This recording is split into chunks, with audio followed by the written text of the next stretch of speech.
Hello and welcome to Property Question Time. I'm Stephen Galpin and this is the programme where you can have your property related questions answered by our team of property experts. And joining me today are Hayley Andrews, investor, developer, CEO of Your Freedom Empire. Hi Hayley. Hello. Good to see you again. Good to be back. Thank you for coming down. And with you is Ben Stroud, co-founder of Grange London Estate Agents. Welcome, Ben. Thank you, Stephen. Nice to have you back. Good to have your input. Okay, well, we'll get straight on with the questions. And Hayley, you're going first. When buying a property for rental investment, can the experts give me any guide on what are acceptable levels of yield versus the capital purchase value? Secondly, how do these values compare across the UK? That's an open-ended question, really, isn't it? Because your requirements may be very different to mine, and Ben may have different requirements as well. I personally don't focus on yield alone. I focus on return on capital invested, I focus on cash flow, and I focus on time to free asset. I think that is a much more broader view of how hard the investment is actually working for you, and gives you a lot more information than that of just a gross yield, for example. Sure. But I would say, and experts would probably say, that a decent yield here in the UK, outside of London and Edinburgh, of course, you are looking at around, I would say, 6 to 8%. Right. It's pretty average. When you're looking at a property, do you actually create a business model that you strictly adhere to? I do. So I have a buying profile. I know what, in comparison to the rental or revenue that building can produce, how much I should be paying for it, on a very rough barometer. Of course, there's always exceptions to the rule, and you should always make sure that you do all of your numbers and make sure it stacks up financially. But yes, I do have a rule of thumb. One of the quick ways, and this doesn't always work, but a very, very quick way in answering the question for you to be able to understand, well, how much capital versus income, how do you gauge what a decent yield is? You can use what's called the 1% rule, and it doesn't always work. So there are exceptions to the rule, but 1%, the revenue needs to be 1% of the purchase, basically. Okay. For example, if you're in Scotland, Stephen, if you're in Scotland, that works very well. You can pick up a property, if you're just focused on yield, you can pick up a property for £40,000 to £50,000, and that will rent out on a per month basis between 425 to 500, 550. So there you go. You've got around around 11 to 12% yield there. Also, it meets the 1% rule, but it may be a profile of tenant that you're not looking to have within your investment portfolio. And then, of course, you have to look at other things as well, such as lending capability, leverage, and other things. It's an overall picture. It's not just about yield. Yes. Yeah. What about time of the investment? So do you look to go in and come out of that in a set period of time? Have you got an ideal? So it depends what strategy, and I'm using strategy loosely. It depends what strategy we're looking to adopt, really. But I look to, so if you're looking at a revenue point of view, so you're looking to keep that property in your portfolio for a long period of time, and we're looking at rental yield here, then I look to buy below market value, add value to foresee appreciation, refinance, and obviously rent that property out. So I focus there solely on return on investment. Sure. If that makes sense, Okay. and cash flow. So I will have different cash flow benchmarks that I look to achieve. And when I say cash flow, I mean net profit, not revenue. Okay, but what you can do, and of course yield will change area to area. You'll have a different yield in Birmingham to that in London and in Scotland. So different parts of the UK, different areas of the UK, and even postcode to postcode will change. So one of the things the viewer can actually do to find out what the average yield in their area where they're looking to invest is they can look at sold comparables on Land Registry. You can do that through Rightmove or Zoopla, and they can look at the average rental that is achieved within that area by doing a very quick calculation, which is annual revenue divided by purchase cost. you will have a yield calculation there. There's a super amount of information available to us these days on the internet. There is so much, yes. Yeah, a lot of people will just focus on yield. It's obviously a quick gauge to be able to see if the investment is worth your time, but it's not the be-all and end-all of.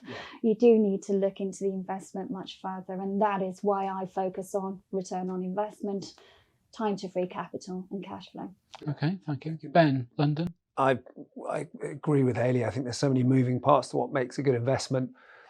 As far as London's concerned, if I'm going to be a bit more linear and just focus in on yield and capital growth, I mean, if you look at the past, I think a sort of blended average total return for London, Greater London over the last 40 years, is about 9%, which means you've outperformed commercial property.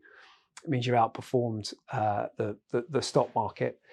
I think that the big at the moment, and then zooming in on the detail at the moment, the big thing to watch out for in London is your gross to net, your service charge. And I've mentioned this before. I don't want to talk about service charge. Stephen at the moment. As some people know well, it's really, especially if you're buying, if it's your home and you want all of the bolt-ons and the swimming pool and the concierge, go for it. Good luck to you. If it's an investment, you've got to be very, very careful because a lot of developments are sold with an estimated service charge, which will climb pretty steeply after the first few years. So you're best off buying it, especially if you're buying new build, which has less amenity for pure investment, or a good managing agent or a reputable developer that's got a track record of not doubling service charges in 5 years. I think, Ben, there's two things there. I mean, I think developers, especially in London, are quite famous for, shall we say, politely distorting the service charge levels for the first couple of years while sales are still ongoing. I think that's quite a popular activity. Mm-hmm. I also think that, again, developers to create sales often offer guaranteed rental incomes, and I think on both counts, if you buy on that basis, you've got to be very careful what's going to happen to you in 2 years' time. And I've seen people actually sort of almost go into negative equity in terms of rental income at the end of 2 years. So very important to have a look at it.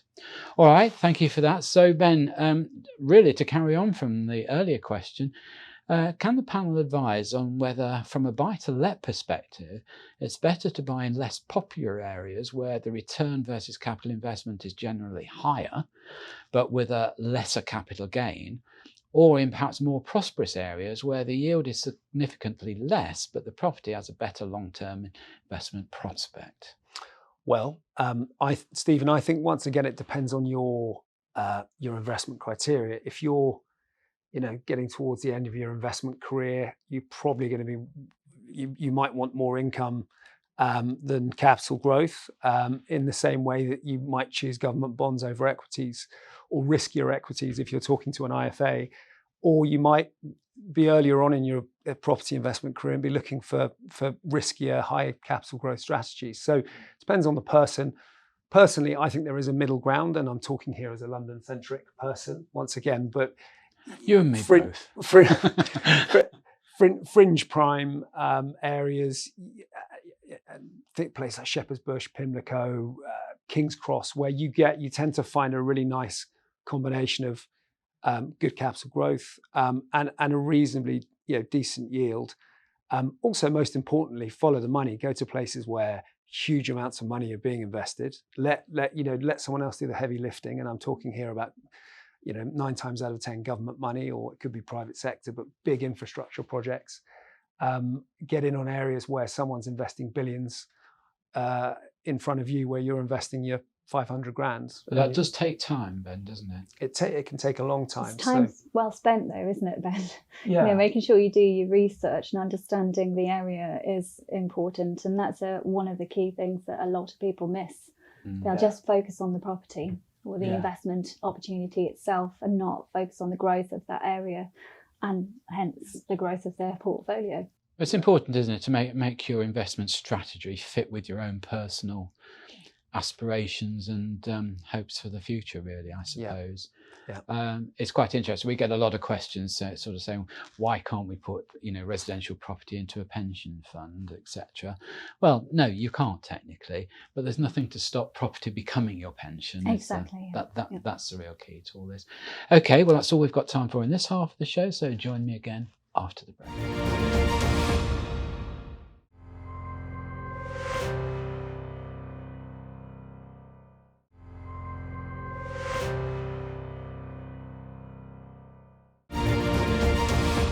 Hello and welcome back to part 2 of Property Question Time, and I'm sitting with Hayley Andrews and Ben Stroud. So Hayley, your second question.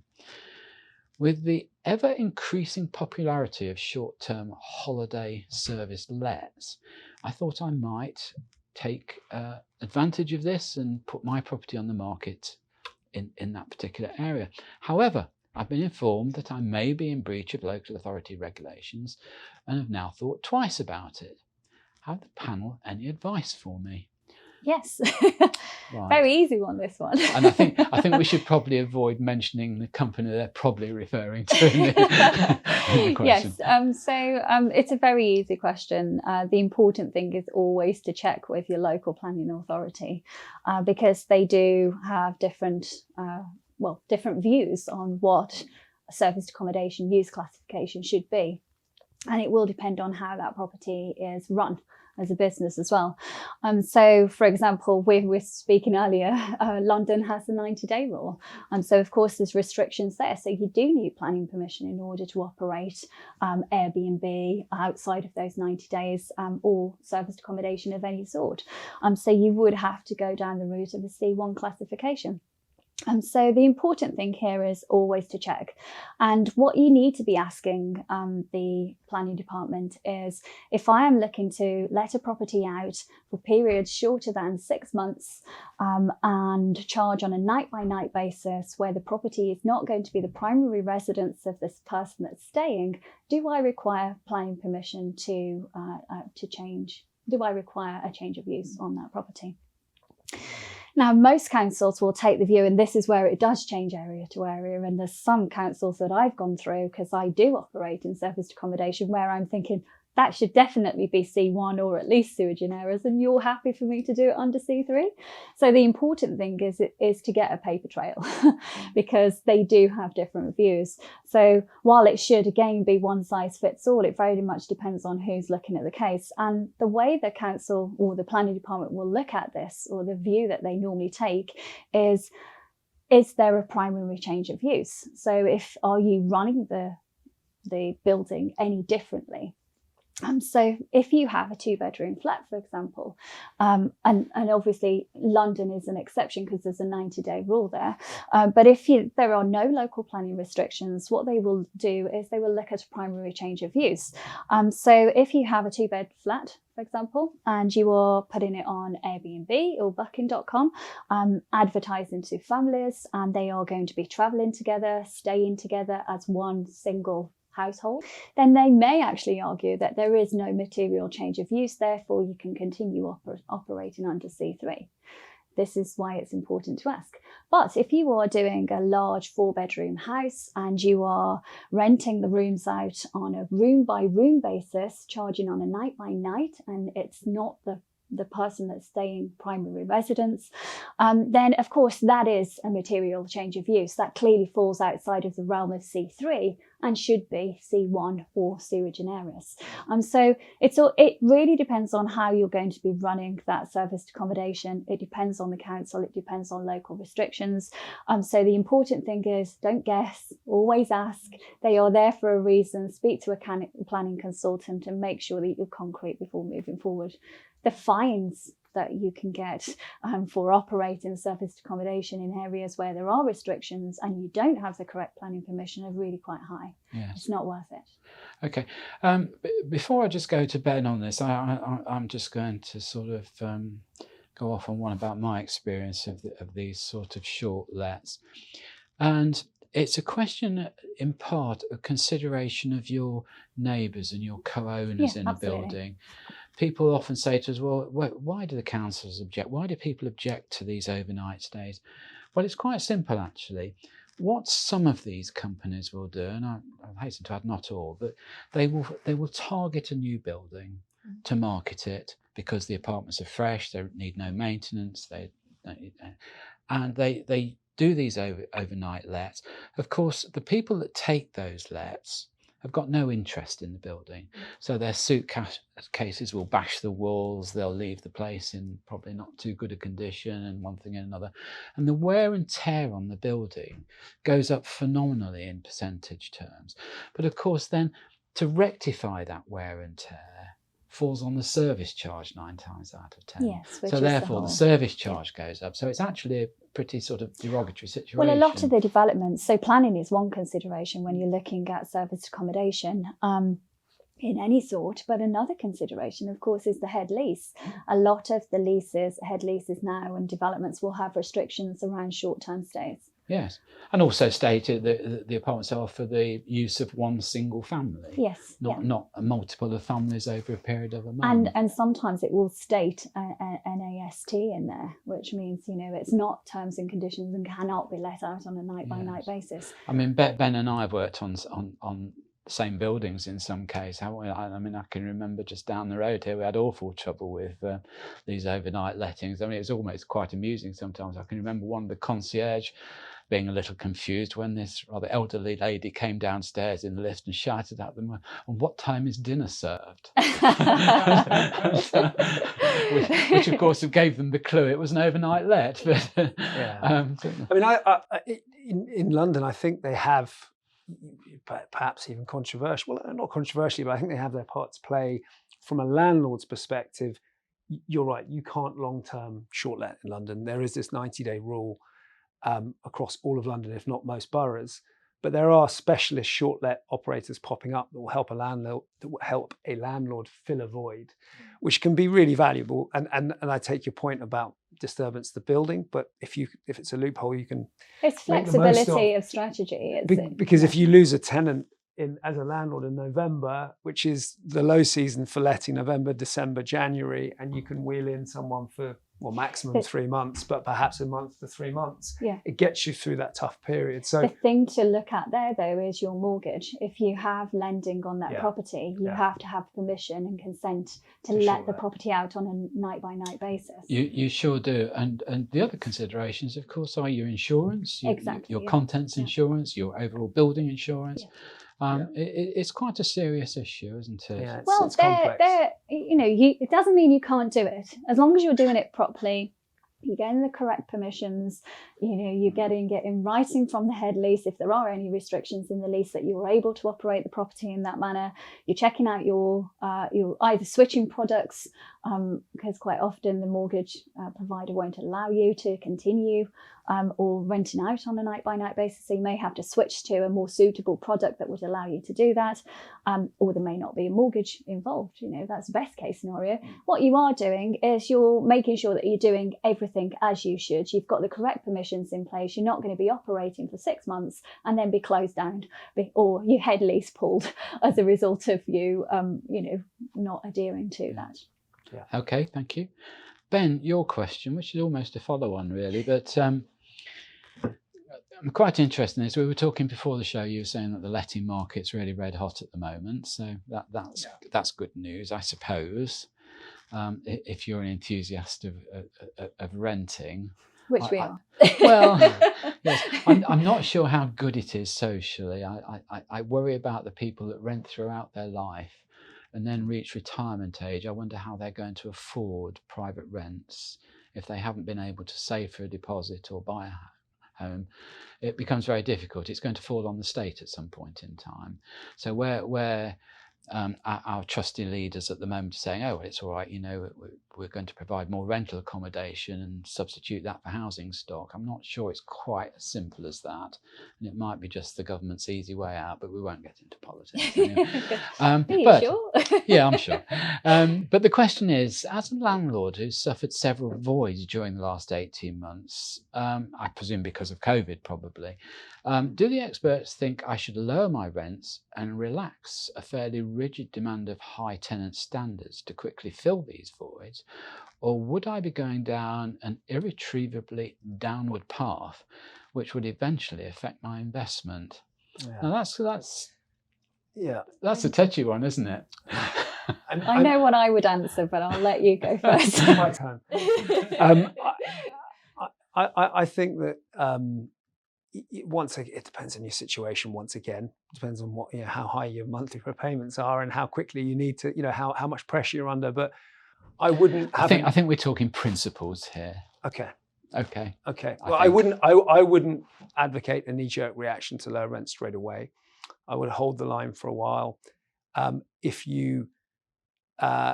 things aren't recovering quickly, don't forget that a standard, notwithstanding those short let 90-day operations we just mentioned, which is fraught and is complicated, admittedly, that's an option if your stars align, to get you through a tough period.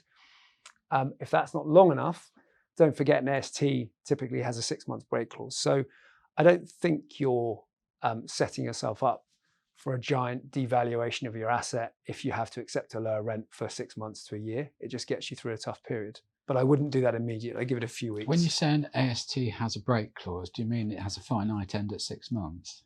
Yeah, well, it's standard AST a year with a 6-month break clause. Yeah. Right. Okay. Yeah. Hayley. I wouldn't have a knee-jerk reaction either. I think that the rental market is very buoyant throughout many parts of the UK. You're seeing that, I'm seeing that. My portfolio is running at 98% occupancy. I'm really quite proud of that.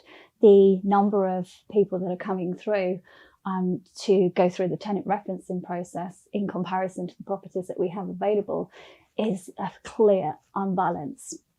So we are putting rents up as a result. So we're not seeing the opposite, where we're having long voids. We've actually got double the amount of people looking to the stock we have available. So the answer is hold your nerve. Hold your nerve, 100%. Okay. Yeah. Well, on that very positive note, we're going to wrap the show up. So Hayley Andrews, thank you very much for coming down. Ben Stroud, same again. Thank you to you. Thank you, Stephen. Join me again next time on Property Question Time. I'm Stephen Galvin, and don't forget, if you have a question for our panel, do write in. Go to our website, propertytv.uk. See you next time.